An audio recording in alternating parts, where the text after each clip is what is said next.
1 ноябрь күнү YouTube каналына ушундай маалыматтар коомчулукка тарап кетти. Аны көрдүк. Ал жерде туура эмес маалымат кетип калыптыр. Анткени ошо августтун башында биздин кесиптешибиз Ош Алай жолунда 3-километрде жол кырсыгынан кызмат учурунда кабыл болгон. Ал өтө оор абалда болгон. Анан айдоочу да качып кеткен. Изин жашып кеткен да. Анан ошого Бекболотов Алмазбекке дары-дарметине материал жардам көрсөтөбүз деп биз өзүбүз 5 сомдук жолтабыз. Өзүбүздүн айлык майоноздан ошону чогултуп бергенбиз. Анан ошо Бекболотов Алмазга көңүл көтөрүш үчүн биздин как былтыр 2 жыл болду иштегенбиз. Биздин кенже инспекторубуз анан ошого тамашалап көңүлүн көтөрөйүн деген маанайда сүйлөгөн сөз болчу. Анан ошол жерде кетип калыптыр да. Тартылгай YouTube'чы. Ошо баягы айтып кеткендей, ошо Бекболотов Алмазбек кесиптешибиздин немесине дары-дармегине чогултуп бергенбиз. Ол тартылган видео ошол мындай коллектив чогултуп ошо берип атканыбыз Бекболотов чыккандан кийин ошого көрсөтөбүз деген мааниде тартылган.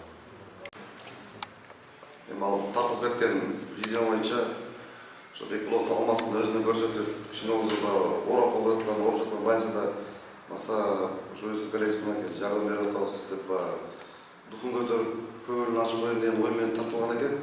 Анан кандайдыр бир белгисиз себептер менен YouTube каналына чыгып кетиптир да. Ой мындай, албетте бул биздин майрамыбыз күнү чыккан нерсе, бул өтө өкүнүчтүү нерсе болду. Бул коомчулукка өтө терс таасирин тийгизди. Бирок ал факты боюнча азыр Кыргыз Республикасынын Ички иштер министрлигинин 3-башкармалыгынын кызматкерлери тарабынан кызматтык иликтөө жүрөт. Бирок ушуга тактама катары мен бир айтып кетейин. 2019-жылдын 5-августтан 6-августуна караган күнү Ош Алай Эркештам автожолунун 3-чакырымында биздин кызматкерибиз Бекболотов Алмазбекти белгисиз автоунаа койдуруп, изин жашырып качып кеткен. Биздин кызматкерибиз оор положенияда биз облустук ооруканага барып түшкөн.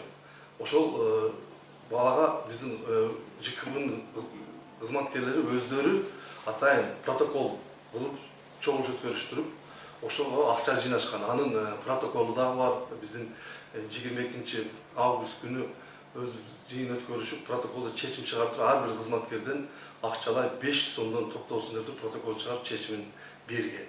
Бизде эртең менен келип развод болот. Анан ар кайсы Ош Бишкек, Ош Алай, Ош Исфана жолунда дислокация ар бир 2 балага 1 экипажга дислокация берилет. Ошакта ошо бөлүмүнүн участокты тейлейбиз ушундай.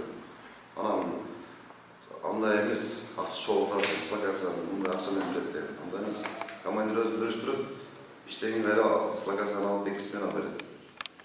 Протоколдор түзүлөт, түзүлгөн менен айдоочунун айдоо көлүгү алынбайт. Өзүңүз билесиз, жаңы мыйзам боюнча, жаңы кодекстер боюнча ал туура эмес. Биздин кызматкерлер жолго чыкканда эртең менен биз ар бир айдоочунун жол эрежесин эгерде бузган болсо, тосуп ал кагаз протокол түзүп гана чектелет.